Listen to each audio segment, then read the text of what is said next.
to this week's chart focus.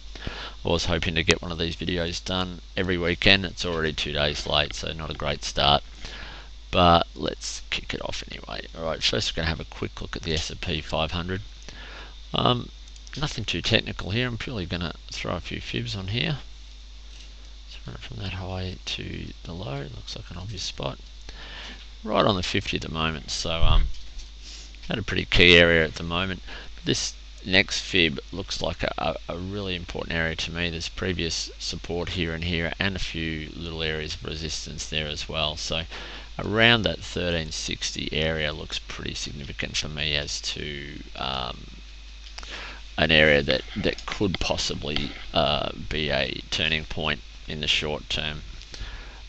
Let's move on to the XJO and have a look how we're looking locally. Got a strange chart here with 4 attempts so far to break from this consolidation range really down here.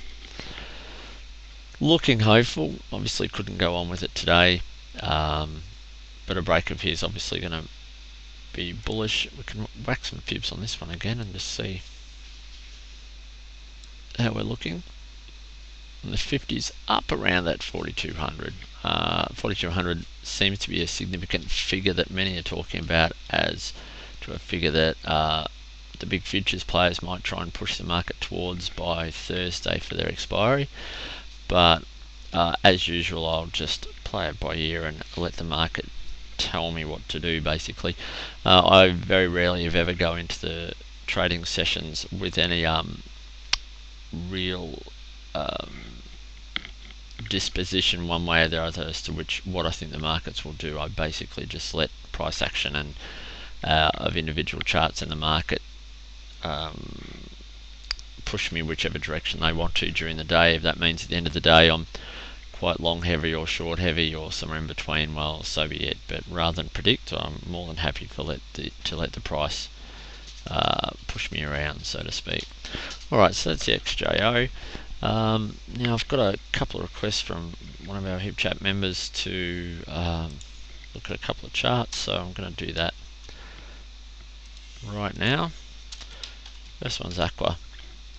It had a broker upgrade today. I think it was UBS. If I rabbit on here, I'll go to another window that you can't see while I'm doing this and just see if I can pull it up for you. I think it got upgraded to a buy. Who was it from? Okay. It was upgraded to outperform from neutral by Macquarie, so that came out this morning.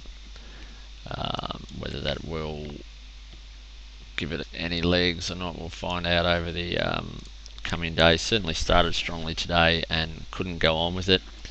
I suppose the first things I'd note with this chart is we're still in this uptrend here, so there's some encouraging signs on that uptrend. For more detail, let's drop down into an hourly chart so that could tell us a bit more. I'm using hourly charts more and more often lately. I think they give a fairly good indication of what's going on in that short to medium term. Medium term for me being a few days, basically. That's probably quite short for others, and takes away a little bit of the noise of the bots. I'm spending a fair bit of time at the moment trying to look at the best way to work around bots or trade with bots, and a lot of them seem to be honouring fairly solid hourly trend lines. So I'm going back to an hourly chart pretty often. There's the Aqua chart. As you can see, it's pretty much respecting this trend line here. So let's see if I can put some lines on here for you. It's pretty obvious anyway, but it seems to be respecting. Oh, I can draw lines everywhere. It's quite obvious the line I'm talking about. It's respecting this line here. It's touched it several times now. That's probably close enough, and looked to have bounced off. So there's obviously a bit of a channel from there. And I'm doing it again. I'm a bit rusty with this program tonight. But you've got the parallel channel. Give up. Sorry about that. Got this parallel channel obviously there as well. Before I hit this thing too hard, I'd be wanting to see a break from that channel. But in the meantime, there may be a decent, just a range channel trade on that hourly while it does respect the channel. Also probably a bit of a triangle forming. There's almost an equilateral triangle forming here, even though it has spiked through the top. There's probably a case there for an equilateral triangle. If that one breaks, you'd probably be looking at a target of 275, 320, 45 cents. So there's a fair bit of upside there. And you could almost probably argue that there's a bit of an equilateral triangle happening here. I'm not sure if I called that one an ascending or an equilateral before. It's late, you can probably tell I'm mumbling on. Alright, let's get on to the next one. But yeah, certainly some potential upside there, especially while that uptrend line's in place. Just going back to daily quite quickly, there's definitely some sort of semblance of a triangle in play down here.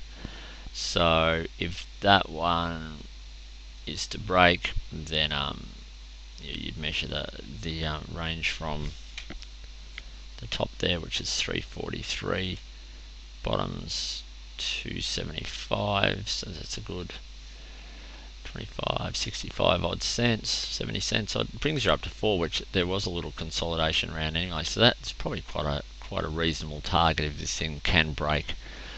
But on watch for me for sure, but I want to see that channel broken from before I hit it too hard. Okay, and the next one that I wanted me to have a look at was AGO. Okay, that's the AGO daily. Again, quite a bit of consolidation down here now for a month or so. You could probably, there'd be an argument to suggest this is kind of a messy triangle forming here. It's had a couple of false starts in the last couple of days, so I definitely want to see a break of those before I jumped in too hard. Let's pull up the hourly, see if that can tell us anything. Nice wide ranges on the hourly as well for a cheap stock, so it's probably quite tradable even just on a short-term basis. Almost a triple bottom here. Has bounced from that to anything under that $2 area at the moment. Certainly looks like a buy. To probably anything above. If you could buy below $2 and sell, above $2.10, $2.12, you probably there's a really nice healthy 10-cent trade. That's a monthly hourly chart. Obviously, it's going nowhere at this stage. It's definitely in a consolidation phase. Volume seems to be pretty low the last few sessions as well. I've actually had a crack at this and went nowhere, so I took a tick loss today. I'm more than happy just to wait until I get a better signal. Probably it could be super aggressive and a break of 211 to be in. 214 looks like another potential entry, a break of there. 217 another potential break entry. So there's a few potential entries there. Going back to that end of day, let's whack some fibs on it and so on.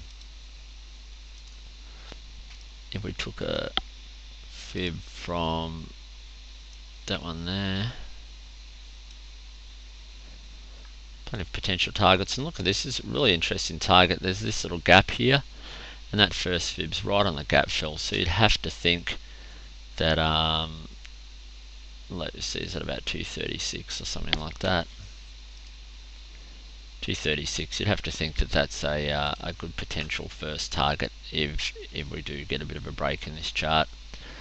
Next one's around the 250 with a nice even number and previous support as well. So plenty of upside there.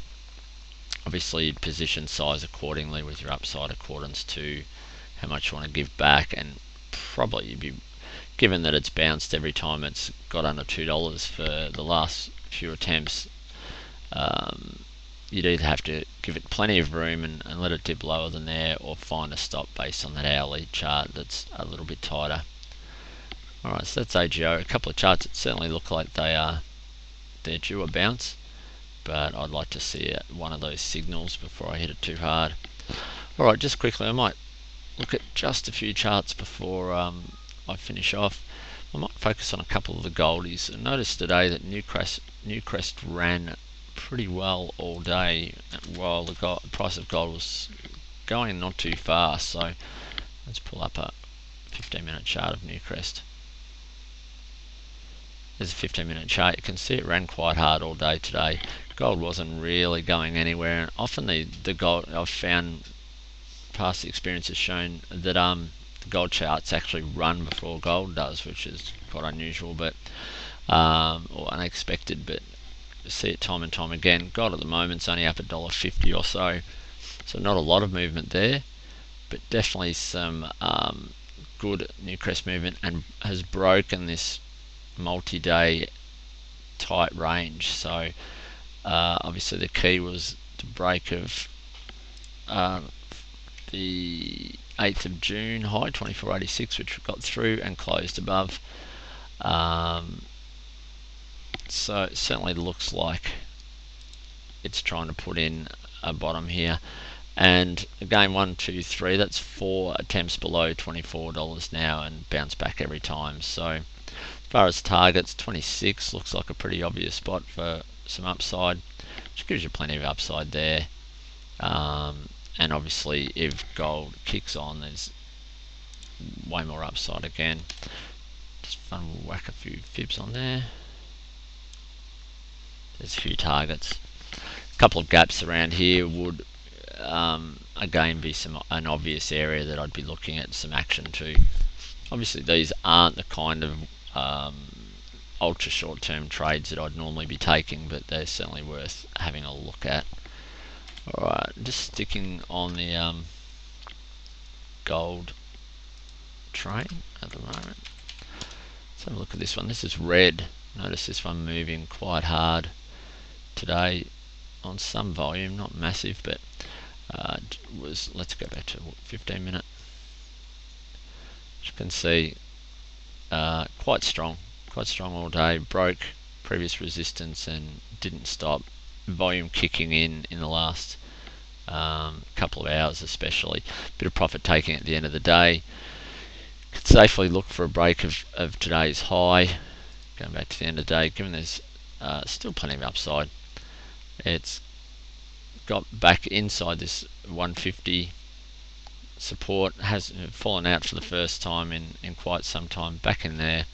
Whether it range trades all the way back up to 210 and above, who knows, but definitely one to watch for me. And another one I'm going to have a look at is GOR. Okay, Gold Road Resources. Consolidation for a month or so now. Not a lot of volume today, but looks like it wants to break here. I'll go to the 15 minute again if you want. As you can see by the chart, there's not an awful lot of volume. Might actually go to the hourly. Still doesn't look that volatile, does it? But bounced to 25 last week. Looks like it's forming a higher low here and trying to swing again. So I suppose a conservative entry would be that 25 break. Never break there again. Plenty of upside. If you wanted to look for targets, I suppose we could run some fibs on that range. Gives you up around the 28 cents. Given that there was some previous resistance there and support as well, I would probably be looking at that area around there, which was, what's that, probably 25, 26. That's actually not giving you a lot of upside from that entry there, so it's probably around the same spot actually. So you might want to look at a higher target, possibly even a higher entry, and then a higher target up around that 29.30 area. Really strong support here around 31, so that may also provide some resistance on the way back up. Alright, last one. Sorry for rambling tonight. I should have been doing this way earlier, I think. Okay, this is QRL. Ran last week. On some news, Mel Prospect Core shows visible copper and molybdenum. It was on the 13th. Had a 2-day run, hit 30 cents on some decent volume. Dipped down on reducing volume, pretty much filled the gap, almost textbook. Swing yesterday, and then broke yesterday's high, back up to that 30-cent res. Obviously really strong res on the chart over that last 12 months. There's 35 ahead if it gets through, but on really strong volume today, so definitely looks like one to look at tomorrow. I'll have a quick look at the 15-minute chart. Yeah, let's go to an hourly. That's looking a bit thin. There's the hourly. Volume starting to kick in again in the last few hours. Obviously a break of this 30 tomorrow, and I'll be interested in at least looking for a scalp out of that one. Alright, that'll do me tonight. I'll get on to another one next week and hopefully be a little bit more alert and awake doing it. Thanks.